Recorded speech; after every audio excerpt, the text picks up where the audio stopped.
I'm very proud to introduce this first panel.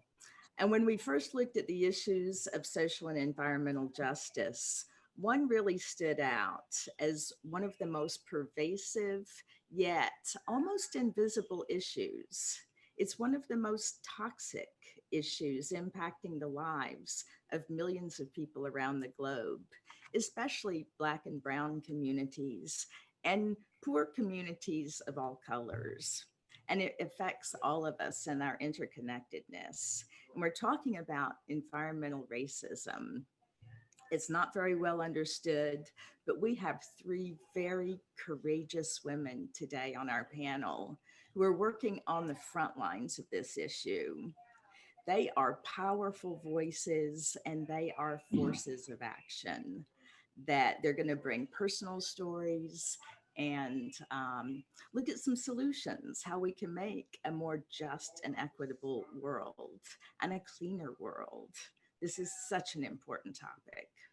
And I want to thank Tiana David, our moderator, for bringing these three women together with us.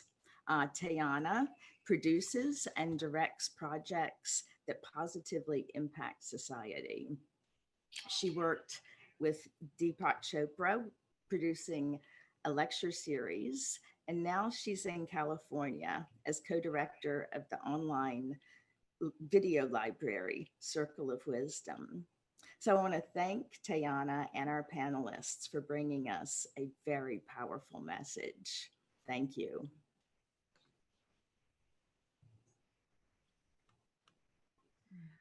Hi, welcome everyone.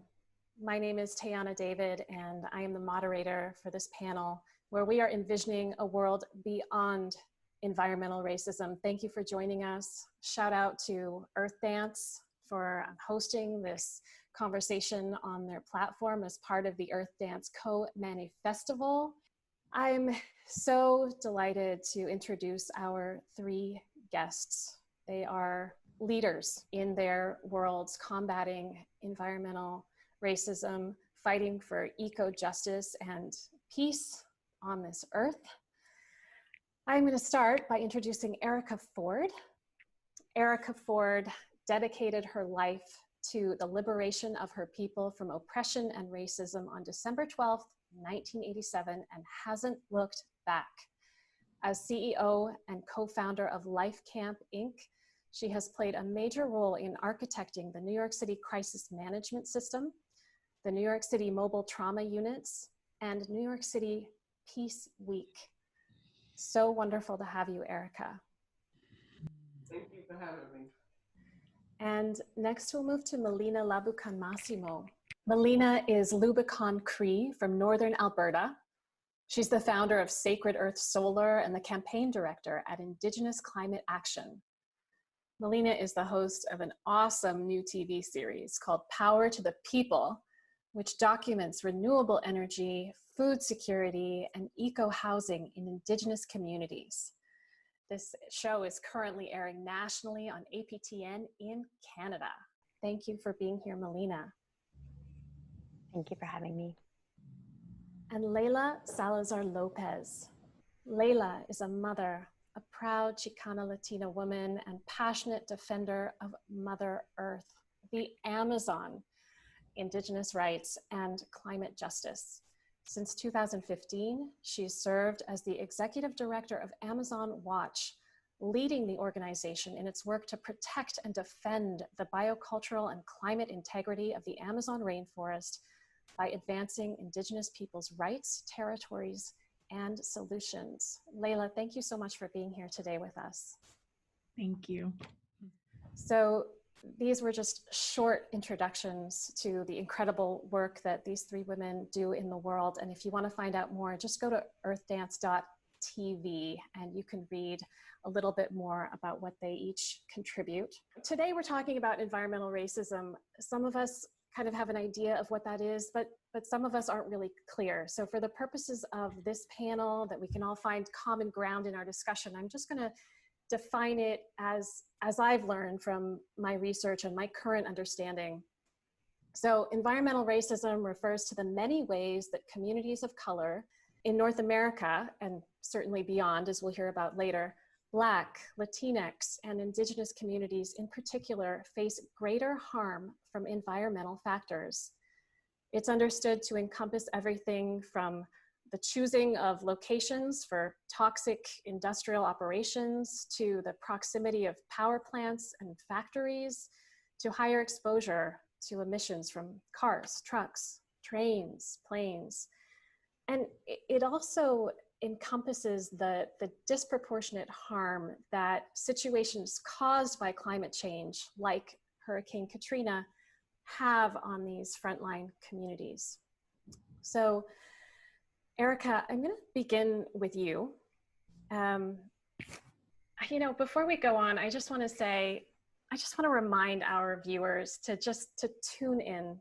You're tuning into this conversation, and let's also tune into our bodies, tune into our hearts, tune into our breath, tune into the soles of your feet on the earth, and really allow yourselves to feel what you're feeling. This is sometimes an uncomfortable conversation, and it certainly incites rage in me, and I'm certain in many of you, to learn about these injustices. So allow yourself to feel those feelings, because from those feelings we can take action. So, Erica, it has been proven that while poverty is certainly a risk factor for negative environmental exposure, race is a larger and more consistent one. So I'd love to hear from you how big of an issue environmental racism is in the communities that you work with in New York City. It's very big. The cry of America right now is I can't breathe. And I can't breathe is not just a ramification of a police officer having its knee on your neck. It is the inability for our children to breathe because of asthma and because of the triggers that exist because of the way our communities are set up with industrial companies and various different industrial kind of living inside of our living space. And we can't coexist because it takes away the oxygen, it takes away our ability to grow quality food, to have access to quality food. It takes away our ability for our children to play freely. And so when you go to other parts of the state, United States, and you go into certain communities, you see land, you see park space, you see the ability for children to breathe fresh air because they have that land mass to engage in. And so when you come into our community, it's overcrowded. It's a lot of factories that produce chemicals that cause toxins inside of our children and triggers asthma and other kind of, as we see now with the coronavirus, preconditions, right? And so these preconditions don't come from, we were born with it. No, it is what happens when you talk about environmental racism and the inability for us to have quality living and quality living space, quality healthcare, quality education, quality food, et cetera, et cetera, et cetera. And so, Mm-hmm. Yeah, thank you. So this is really systemic. It's not just in one part of the world, it's all over the place. Let's travel to another location. Melina, you do a lot of work with the First Nations communities in Canada. Could you tell us how you see environmental racism manifesting in the communities that you work with? First of all, Tanse Gwakia, Nia Melina Miawapid, Labakamas, Monia Nihia, Kinaskumtanawao. Honor and privilege to be here in this conversation and to be able to listen to people like Erica and Layla. And thank you, Tiana, for organizing this. I'm calling in from unceded Coast Salish territory in so-called British Columbia, and I am from a community that is Indigenous to Northern Canada, which I was born in a place called Little Buffalo. And my community is Lubukon Cree. In our language, we say Nihiao. Environmental racism has been seen, felt, and heard by, I would say, every Indigenous community across Turtle Island, across this country.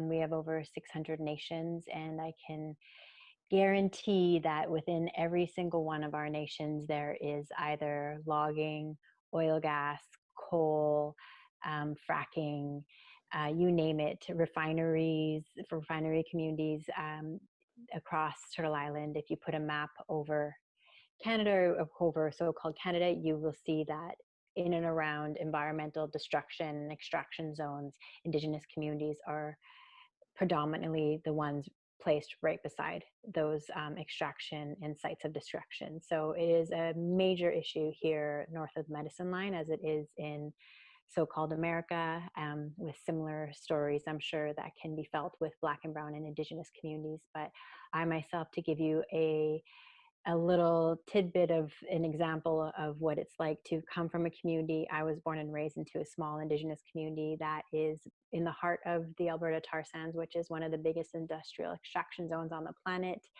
And we have air quality, land disturbance, deforestation, and contamination issues since before I was born. So it is a daily lived reality of environmental racism here in so-called Canada.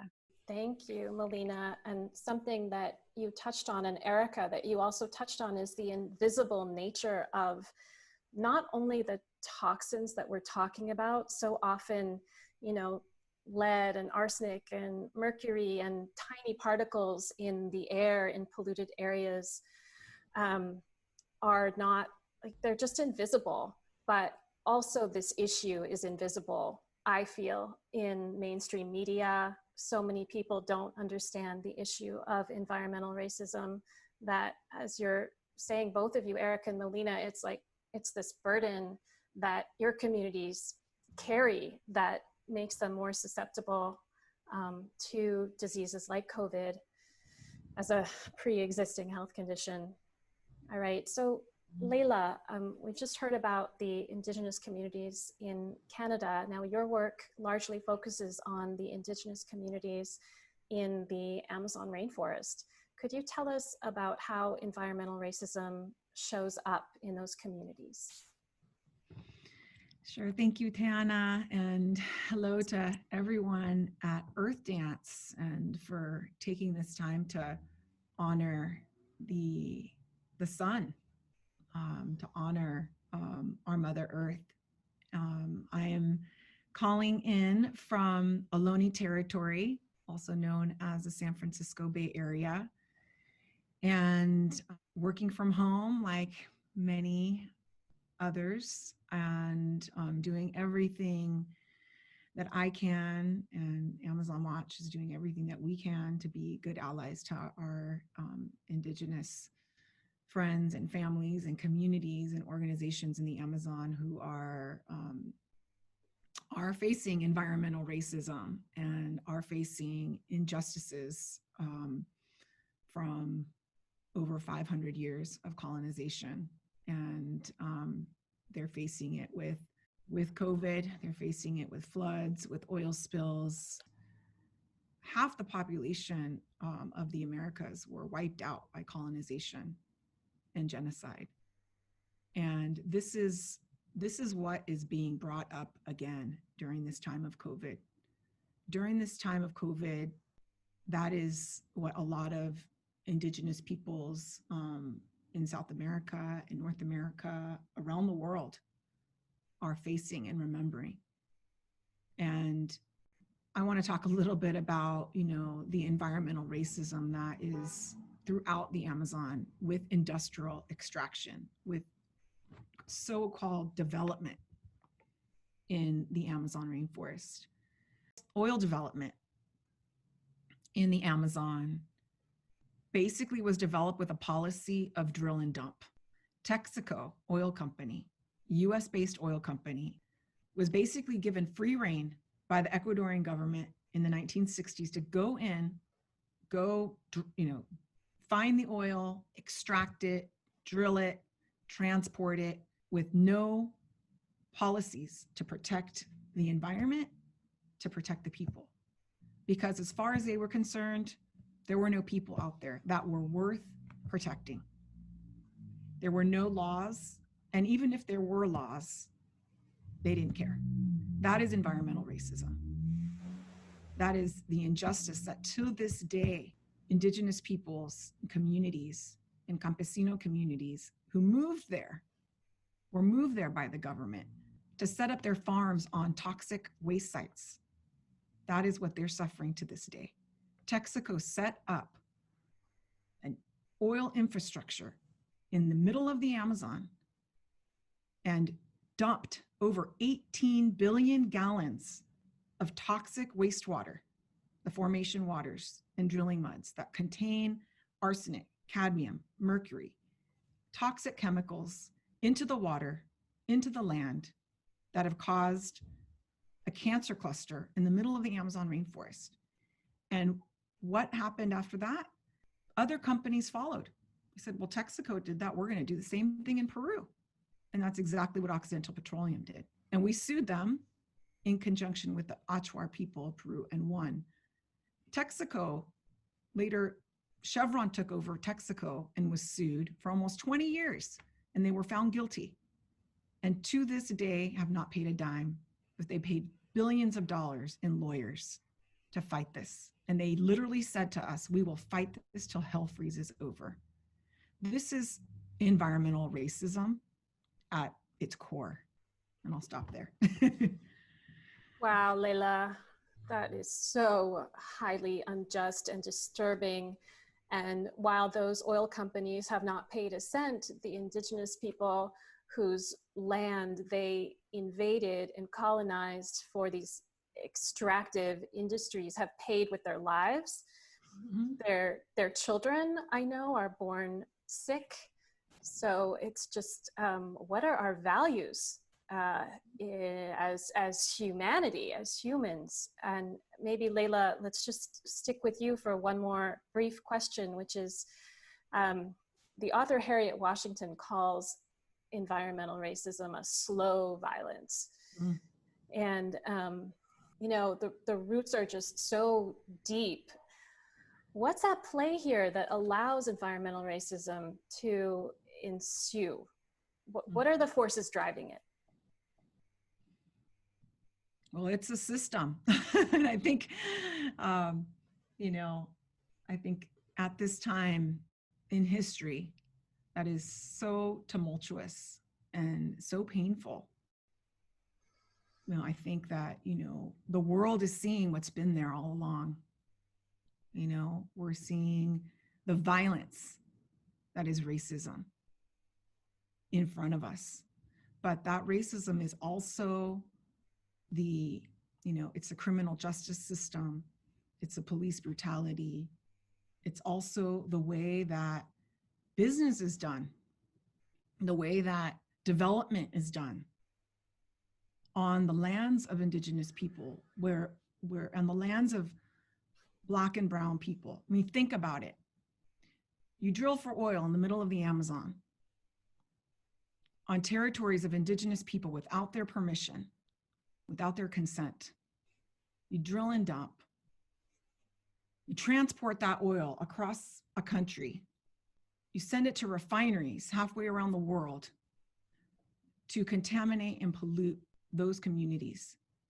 Who are those communities?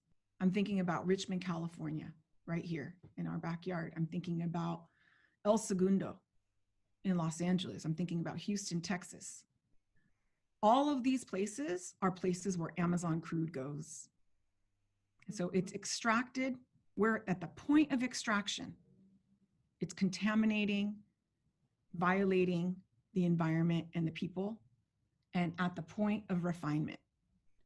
And then we burn it in our cars, and we pollute Mother Earth, and we breathe it into our lungs.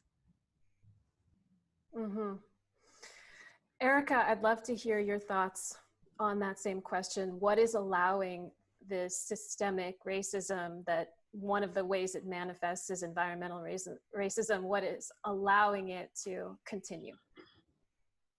Systemic racism. Mm-hmm. Systemic racism breeds all of this stuff. And so when you see slaves brought to the United States as capital and property and used to build an economy and build a nation, right? And then you don't see the people who were property able to capitalize off of the labor in which they did to build the nation, right? And so, and then when you look at the landmass in which we came to the Black Belt South, right? And basically formulated a nation within a nation, because we were thrown there to be separate, right? We couldn't go to the different, things. We couldn't go to the stores. We couldn't go to the schools. And so therefore we were a nation within a nation, but weren't given the properties and resources of a nation, right? And so we never were able to equalize the playing field of our people, And so now when you see the cry, as the sister so eloquently said, about we can't breathe, this whole system is corrupt, right? And so it doesn't care about the earth. It don't care about the people on the earth. It don't care about the animals on the earth. It cares about itself. The greed and the opportunism and the ability to get as much as one can in 1/10 of a second, right? And it doesn't matter who rights, human rights, civil rights, any kind of rights, because we have a human right. They say it's a civil rights. That's not a civil rights struggle. That is a human rights struggle to breathe. It is our human right to exist and breathe as a man and a woman. It is our human right to live free. It is our human right to have access to food, clothing, and shelter. It is our human right. And we are being denied our human rights. And so the system does that, because it doesn't come from a place of love. It comes from a place of greed and a place of fear. And it breeds that into society and controls the minds of the people through its media, through its various different propaganda tools that it uses to control us. And so, these things that spark out every once in a while is just, just like the water that gets to the cracks, right? And you can hold your hand on a leak as much as you can, but eventually it's going to pop, and that is what is happening. And the contradiction is not for us, for them, is that everybody was sitting still, when this last incident happened. Everybody was sitting still and actually allowing the earth to take its course and get back on point as much as it could, with the accent of the interaction of society and pollution and all of the other stuff. And so it was allowed to breathe for a little while. But, systemic racism does what it is here to do. The country was built on that, and it's going to continue to grow on that unless we do a radical change and radically reimagine our next days, and how we can exist as a people. Right on. Yes. I feel like we're getting to something, which is that when the planet is being exploited, people are being exploited. And when people are being exploited, the planet is also being exploited. Yeah. So, Erica, to that point of it's time now to completely, and I'm paraphrasing what you just said, but to reimagine a way forward. Radically reimagine.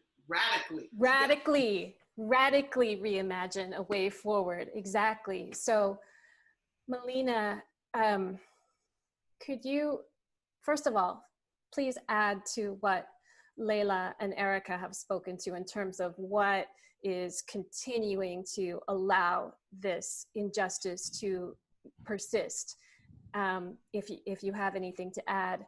And then also just start to steer us in the direction in this very brief time that we have together of what a radical reimagining of a world beyond systemic racism in all of its forms looks like.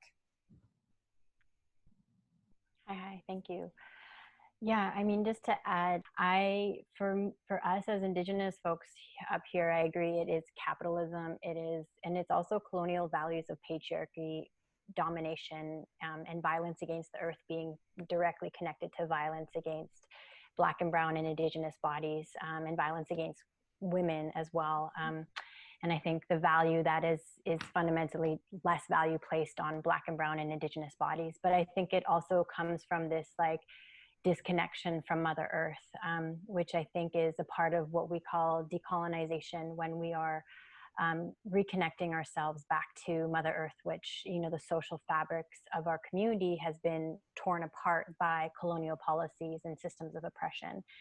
And for us here north of the medicine line, you know, we've had these colonial policies called the Indian Act, and this Indian Act still exists.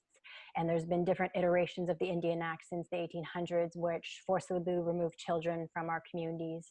I'm the first generation that wasn't forcibly removed on my dad's side, that was forced into these residential school systems, where these colonial policies that still exist, you know, but to give example is like, it was illegal for us to gather. It was illegal for us to pray in our own way. It was illegal to obtain a lawyer. So there was many ways that we weren't actually allowed to mobilize in our own communities up until very recently. And so I think the system of apartheid that was, you know, was actually the treatment of Indigenous peoples in Canada was the blueprint of the treatment of the system of apartheid in South Africa, because of the same thing, we had to have land passes to leave.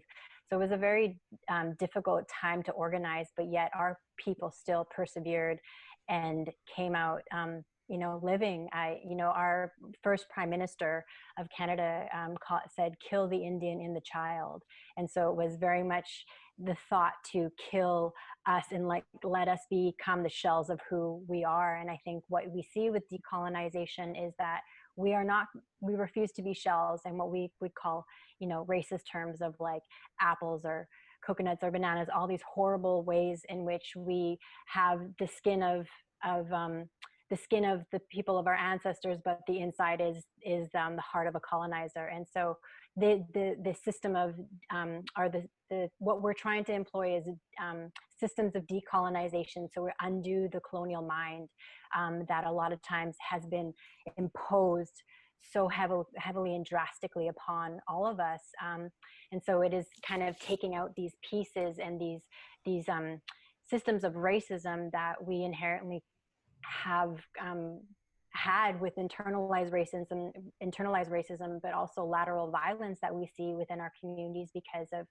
of the hatred of Black and Brown and Indigenous bodies. And so I think for me, re-envisioning what the future looks like is through a process of decolonization, and the process of like picking up where our ancestors left off, of how we reconnect to the earth, our earth mother, and how we reconnect to one another in ways that are more reciprocal, that are more regenerative. And I think, you know, these systems of colonialism and systems of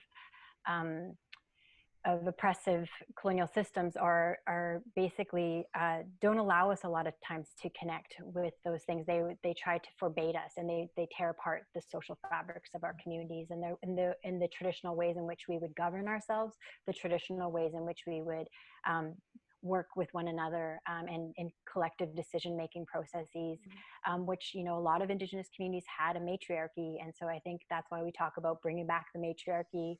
We talk about decolonization, because these systems that we already have had in place for us as Indigenous peoples was a system that actually did have an inclusion of what all my relations mean, which is that we aren't in a hierarchy.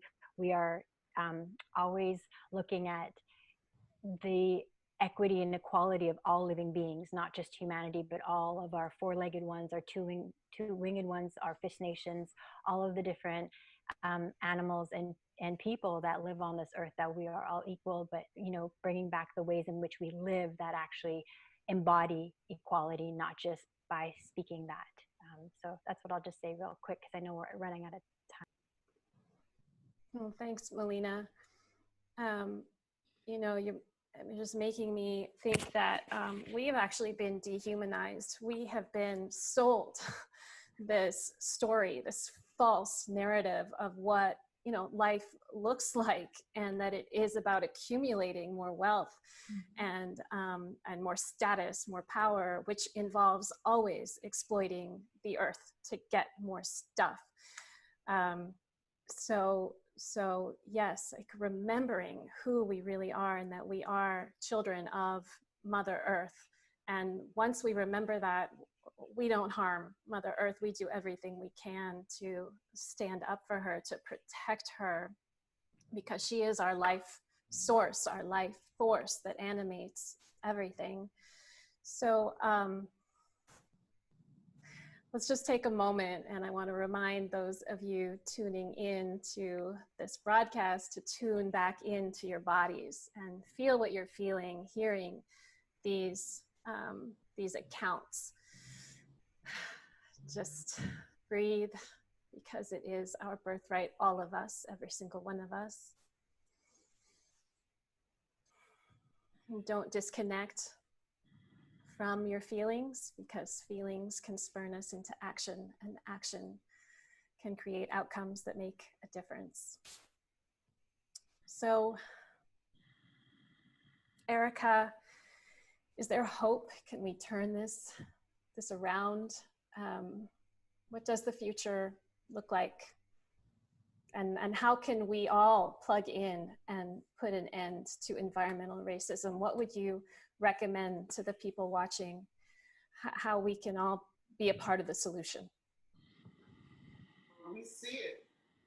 The people in the streets together, raising the voices and raising the issues, and not letting the system distract us and derail us from achieving true justice and victory is one thing.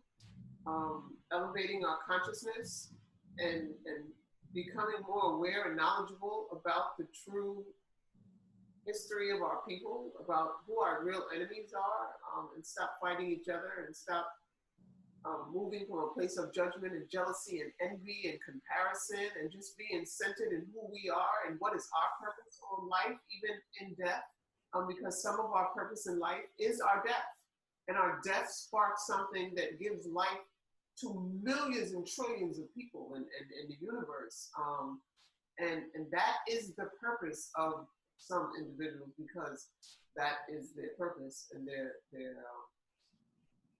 what they were here to accomplish. And we have to see that and embrace it and carry their legacy and their steps forward, as our ancestors are teaching us now, you know. And so truly be present with our ancestors and allow their spirit to guide us, and allow them to teach us. And, you know, really, we're at home a lot, and so I would urge people to read more, and reach out and connect to people more. Although we're socially distant, we're physically distant, we don't have to be socially distant. We can interconnect with each other. Thank you, thank you.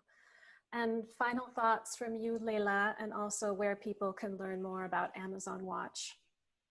I'm going to say. Oh, you're leaving? Yeah, Okay, thank you. Hey, tell us your website, Erica. Lifecampinc.com. Lifecampinc.com. Okay, thank you so much. Thanks for having me. I just really appreciate what Melina, spoke of decolonization, because it's about anti-racism. It's about you yourself doing the work to become anti-racist. We all need to do that work. Every single one of us, even Black and brown people, we all need to do anti-racist work. And we're also working to decolonize our minds, our bodies, our hearts, and uplift women's leadership, because it's time. It's really time that, that the heart of women is brought forth in leadership circles around the world at all levels. I mean, think of what countries would be like if we all had presidents like New Zealand, right? That's just one example. So yes, we need to uplift women's leadership and decolonize and all become anti-racist. And it doesn't happen overnight, and it doesn't happen with a workshop. It is a lifelong process. It's a lifelong commitment, and it's hard. So all of us All of us need to do that work. Even us at Amazon Watch, all of us need to. It's that shift that we all are going to make together to make this world a better place and never go back to that normal that we had before COVID, because it was not normal for the people or the planet. So yeah, if people want to know more about our work, you can go to amazonwatch.org, and just thank you all for listening. Thank you. Thanks, Layla. Melina, some final words for us, and also where we can find out more about your work. Yeah, I agree with what was said from Erica and Layla, that it is about changing collective structures and systems of oppression, but it does start with the individual first and foremost, of doing the homework that has been left out of the educational systems, that has created silos within our communities because of a lack of education around history that has been purposely left out around Indigenous history and Black history of slavery, about real lived situations, live situations. Like, I feel like there's not enough stories of the lived realities of Indigenous Black and Brown people. And I feel like the more that people learn about the stories that really humanize our people, the better off that all people in so-called Canada and so-called America will be, and the safer our communities will be. Because of the understanding that's brought. So I would say, yes, educate first and foremost yourself, but also about the history of the land that you live on. That I think is number one, of understanding whose territory you lived on, who has been disenfranchised from that territory or forcibly removed. And I think the learning comes from there, of really learning the history that's really available out there now. I think before it might have been harder to find, with the limitation of books and maybe certain people's libraries, but I feel like the online availability of these histories are really there now. So there's no excuse to not do that research and that homework for yourself and for the communities that you live in and for your family. And for us at Indigenous Climate Action, you can go to indigenousclimateaction.com, and also for the organization that I founded that's called sacredearth.solar, and that is about energy sovereignty in Indigenous communities in tar sands impacted communities, but along also infrastructure and fence line communities that are looking to have implementation of renewable energy in their homelands to transition towards a just future and a just transition. So yeah, you can look at those two websites and our TV show, Power to the People, which I know is harder to find for folks in the US. But yeah, you can look up powertothepeople.tv and look at all the amazing models that exist that Indigenous communities have implemented around renewable energy, eco-housing, and food security. So hi, thank you. Thank you, Melina. Thank you, Layla, and to Erica Ford, who had to jump off to another call. I am certainly motivated to continue my own education because, as you all touched on, it does begin right here, and I have a tremendous responsibility to educate myself on the history of colonization, the history of oppression, so that we can continue moving forward together, all of us. Thank you to our viewers for tuning in. Thanks again, Earthdance, for this really important conversation. Let's continue this conversation. Please, if you were touched, moved, inspired by what you heard today, have these conversations with your friends, with your families, and together we really can put an end to environmental racism. Thank you. Enjoy the rest of the Earthdance Co-Manifestival. Peace out. Thank you. Thank you.